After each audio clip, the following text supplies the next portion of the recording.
नमस्कार, वंदे मातरम। मैं हूं श्याम गिरी। आप देख रहे हैं हमारा चैनल मुद्दा भारत का यानी लोकसभा चुनाव का। तो आज हमारे साथ में है श्वेता शालिनी जी, जो भाजपा की राष्ट्रीय प्रवक्ता भी हैं और बड़ी लीडर भी हैं। तो हम तो सबसे पहले उनसे हम धन्यवाद देंगे कि उन्होंने अपने व्यस्त समय से हमको 10 मिनट का समय दिया है। हम उनसे कुछ राजनीतिक चर्चा ही करेंगे। मैडम, आपने श्याम जी, सबसे पहले आपका बहुत बहुत अभिनंदन। बहुत सारे श्रोता आपको सुनते हैं, बहुत सारे आपके फॉलोअर्स हो गए हैं। हाँ जी, धन्यवाद। मुझे वो समय याद आ रहा है जब मैं आपके पास आई थी, जब आपने शुरुआत की थी, इसलिए आपका बहुत बहुत अभिनंदन। और आपका जब इंटरव्यू लिया था उसके बाद जो है सत्ता परिवर्तन भी हो गया था, आपको वो भी पता होना चाहिए। और हमने कहा था फोन करके कि आपको कि आपका इंटरव्यू लिया, आपने जैसा कहा वैसे ही विदिन 2 मंथ्स में हो गया है, यानी कि बीजेपी सत्ता में महाराष्ट्र में वापस आ गए। मैडम, हमारा सवाल पहला ये है कि भाजपा जो है 400 प्लस टारगेट पे चल रही है, यानी 400 अब की बार 400 के पार, और महाराष्ट्र में 45 के पार।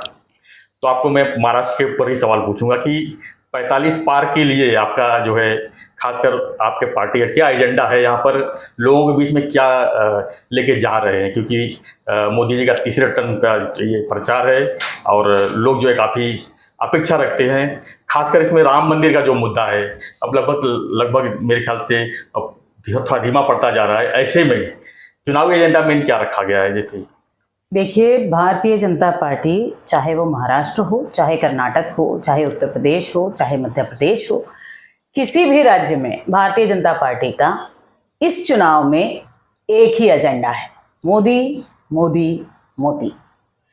मोदी का अर्थ है देव, मोदी का अर्थ है धर्म, मोदी का अर्थ है देश, मोदी का अर्थ है विकास, मोदी का अर्थ है सशक्त भारत, ऐसा भारत जो स्वावलंबी होगा, आत्मनिर्भर होगा, ऐसा भारत जो अगला विश्व गुरु होगा।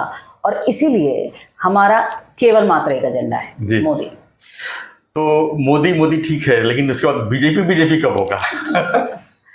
देखिए, भारतीय जनता पार्टी एक ऐसी पार्टी है जो इस देश के लोकतंत्र पर अपने ऑर्गेनाइजेशन को बेस करती है। तो हम बहुत गर्व से कहते हैं कि हम एक लोकतांत्रिक पार्टी हैं।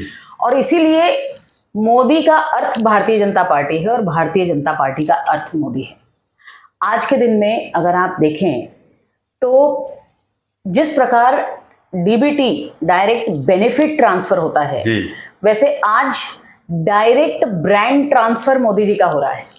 और इसीलिए एक ऐसा तबका इस देश में तैयार है जो अपने आप को बहुत गर्व से ये कहता है, जैसे कि हम देशभक्त हैं वैसे हम मोदी भक्त हैं। और ये चुनाव ऐसे लोगों का चुनाव है, क्योंकि ये जो नारा है अब की बार 400 पार, ये नारा और ये 2024 का चुनाव क्यों जरूरी है मैं आपको बताती हूँ।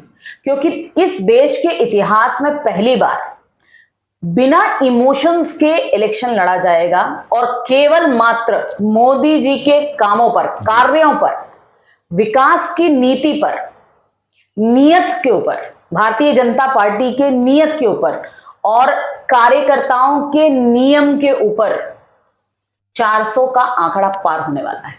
और इसीलिए हम कहते हैं कि भारतीय जनता पार्टी और मोदी सरकार दोनों ही नीति, नियत और नियम की सरकार है। और इसीलिए 400 पार का आंकड़ा बहुत जल्द पार होने वाला है। वो तो हो जाएगा, 4 जून को पता चल जाएगा मैडम। लेकिन एक चीज़ और है यहाँ पर कि टिकट बंटवारे को लेकर काफ़ी पेच फंसा हुआ है कई जगह। कुछ बहुत से आपके लोगों को ही टिकट काटे जा रहे हैं, यानी कि लोग उनको हराए, उसके पहले ही बीजेपी उनको हरा दे रही है। यानी कि आप काम नहीं किए तो आप घर बैठो, नया चेहरा लेके आ रही है। इसके पीछे क्या मतलब? इसमें कुछ गड़बड़ नहीं हो सकता है? क्योंकि जिसके टिकट कट रहे हैं, या तो वो बागी हो जा रहे हैं या विपक्ष जाके मिल रहे हैं, जहाँ टिकट मिल रहा है वहाँ जाके जो है वो कुछ न कुछ गड़बड़ तो पैदा करेगी। तो ऐसे में बीजेपी उनसे कैसे निपटेगी? अच्छा श्याम गिरी जी, आप कहीं काम करते थे, आपने छोड़ दिया और अब आप सो कॉल्ड यूट्यूबर हैं। क्यों? क्योंकि जमाना यूट्यूब का है। बिल्कुल, है ना? हम हिंदू धर्म को मानने वाले लोग हैं, हमारा देश वेदों में विश्वास रखता है। हमें पता है कि काल चक्र की तरह घूमता है, हर व्यक्ति का समय आता है, हर व्यक्ति का समय जाता है। बिल्कुल। लेकिन जो बड़ी ऑर्गेनाइजेशंस होती हैं, आज भी हमारे देश में हम सबऑर्डिनेशन प्लानिंग नहीं करते हैं। किस प्रकार से ये काल चक्र घूमता रहेगा, अगले व्यक्ति को युवा पीढ़ी को, अगली पीढ़ी को मौका मिलेगा, और खासकर राजनीति में जी, क्योंकि अधिकतर पार्टीज परिवारवादी पार्टीज हैं। एक परिवार से उठकर ये पावर कभी भी दूसरे के हाथ में जाता नहीं है, बहुत गया तो बच्चे के हाथ में, अगली पीढ़ी के हाथ में जाता है।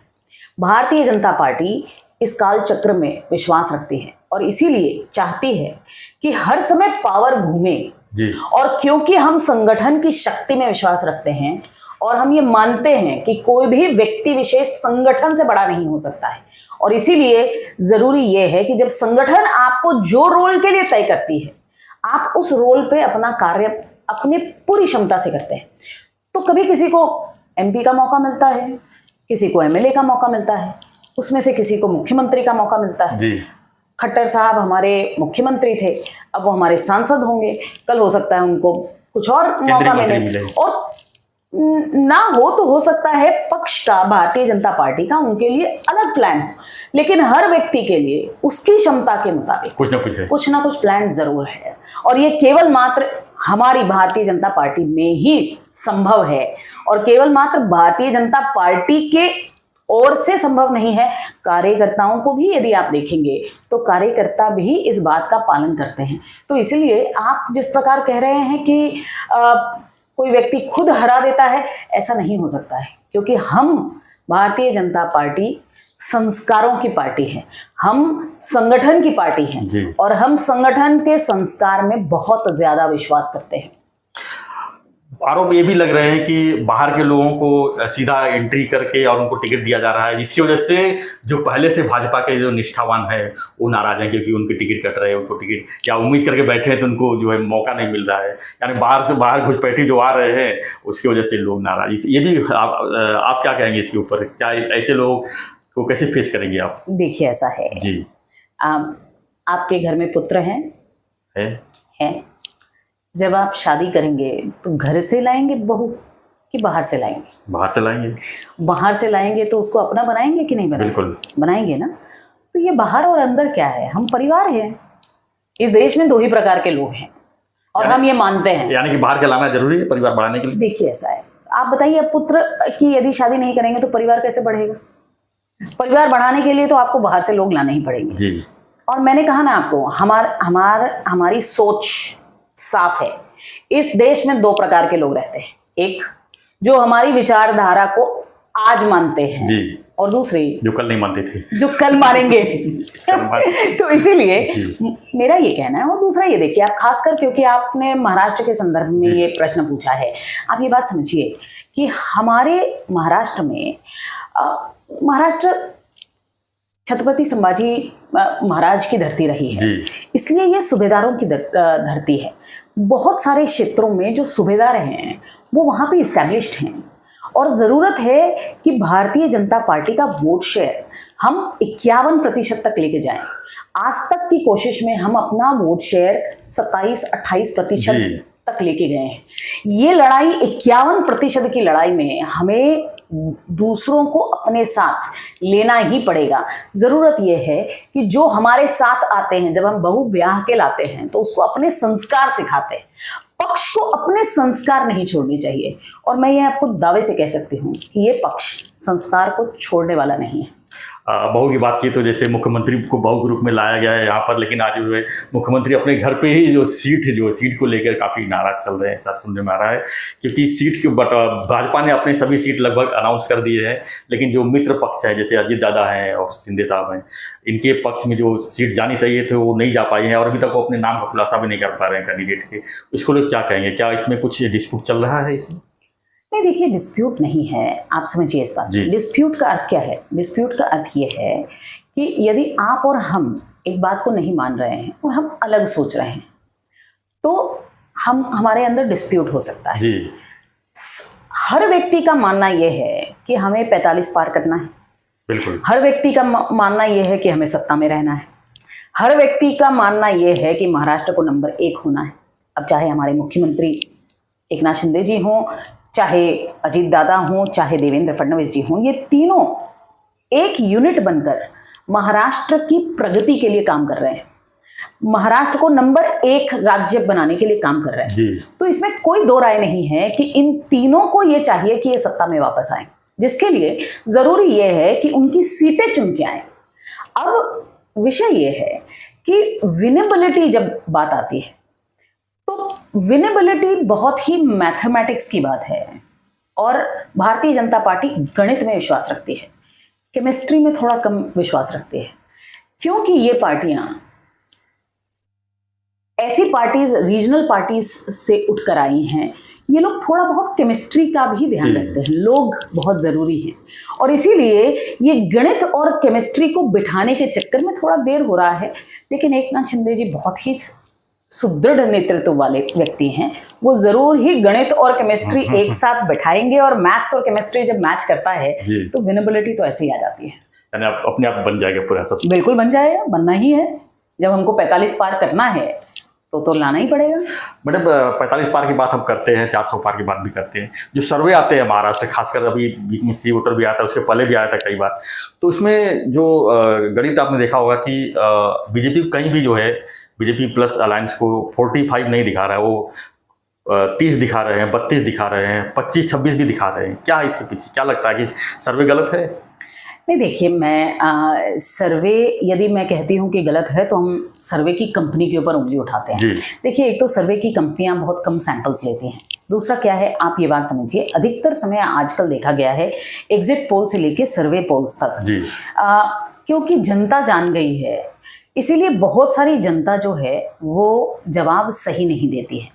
दूसरा, मुझे ऐसा लगता है कि मोदी जी के भक्त, मोदी जी के वोटर अधिकतर महिलाएं हैं, और ये सर्वे की कंपनियां किचन में जाकर सर्वेस नहीं करती हैं, और इसीलिए कहीं ना कहीं महिलाओं को इसमें नहीं सैंपल में लिया जाता है।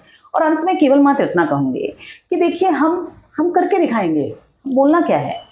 सर्वे की कंपनियां और विपक्षी पार्टी जश्न मनाते रहें, हम 4 जून को बताएंगे। बीजेपी भी बहुत सर्वे करवाती है, अब इंटरनल सर्वे करवाती है, तो आपके सर्वे में क्या है महाराष्ट्र का? देखिए, हम विनेबिलिटी पे सर्वे करवाते हैं जी। हमारा सर्वे ये कहता है, और हम सर्वे भी अक्सर इस बात पे करवाते हैं कि किस समाज को क्या चाहिए, कौन सा व्यक्ति हर समाज का सपोर्ट ले पाएगा, इसीलिए किस प्रकार से उस व्यक्ति के साथ विनेबिलिटी अपने आप जुड़ जाएगा। और इसीलिए अगर आप देखते हैं कि भारतीय जनता पार्टी जब कैंडिडेट चेंज करती है तो केवल मात्र विनेबिलिटी के ऊपर चेंज करती है, और इसीलिए हमारे यहाँ बहुत, क्योंकि हम संगठन की पार्टी हैं, और जो संस्कार हमारे कार्यकर्ताओं में है, नेताओं में है, नेता कम है, कार्यकर्ता ज़्यादा है, और इसीलिए वो संगठन की बात सुनता है, हमारे नेतृत्व की बात सुनता है। जो शीर्ष नेतृत्व फैसला करता है, नेता और कार्यकर्ता उसको केवल मात्र फॉलो करता है। लेकिन जो सर्वेज हमारे हैं उसी के बिना पर हम कह रहे हैं कि हम डेफिनेटली जितना पिछली बार किया है उससे ज्यादा सीटें लाएंगे, यानी 42 से ज्यादा। आपको पता ही है पिछली बार हमने कितना किया, उससे ज्यादा सीटें लाएंगे। धन्यवाद मैडम, तो आपके लिए बहुत बहुत आभार कि आपने समय दिया हमको। तो हम लोकसभा चुनाव जुड़ी खबरों के लिए मैडम से आगे भी रूबरू होते रहेंगे। आपके पास कोई सवाल रहेगा श्वेता मैडम के लिए तो हमें सवाल भी लिखिएगा, और चर्चा के ऊपर जो है अपनी प्रतिक्रिया जरूर दीजिए। और लोकसभा चुनाव जुड़ी खबरों के लिए ऐसे बने रहिए हमारे साथ, और चैनल को लाइक और शेयर सब्सक्राइब कीजिए। 4 जून के बाद मिलते हैं।